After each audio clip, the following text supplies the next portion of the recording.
The build-up to this film will always be fascinating to me, how I was actually really excited for a Barbie film, which I never thought was possible.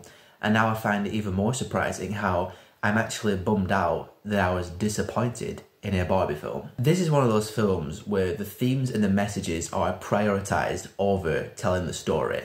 I always struggle when films do this, when the messages are like the focal point of the film more than anything else.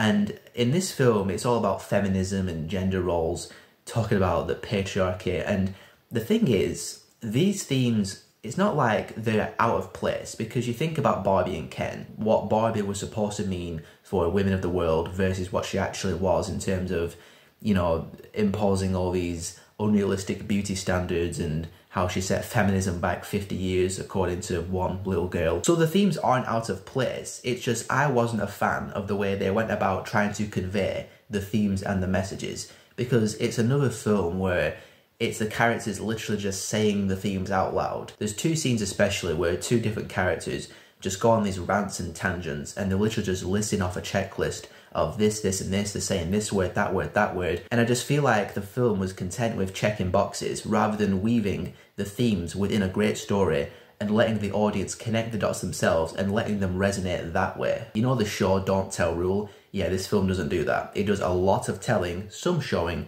but a lot of telling, especially in the last act when, no spoilers, but pretty much all the characters are standing around in a massive circle, just again, speaking the messages out loud to each other. It's that lack of nuance and subtlety that really hurt the film for me, and it just made me feel like I was sitting through a 2-hour-long Pink lecture. It's not a dreadful film, there's absolutely some upsides. Margot Robbie and Ryan Gosling were terrific in the film. Ryan Gosling needs to do more comedy because this dude is awesome at it. His song, Just Ken, I'm pretty sure you've heard it by now, is awesome. Definitely one of the highlights of the film. I loved Barbie Land. I actually was surprised at how much of the film takes place in Barbie Land. I thought the vast majority of it would take place in the real world, but actually it mostly takes place in Barbie Land. The set design, production design, the pink, the toy-looking aesthetic, all really top-notch, fantastic stuff. I liked all the other Barbies and Kens. Really enjoyed seeing some Sex Education cast members, Emma Mackey, Shuta Gatwa and Connor Swindles getting some big screen roles, especially in such a big film like this. Always great to see. The film is still significantly better than any live-action Barbie film had any right being.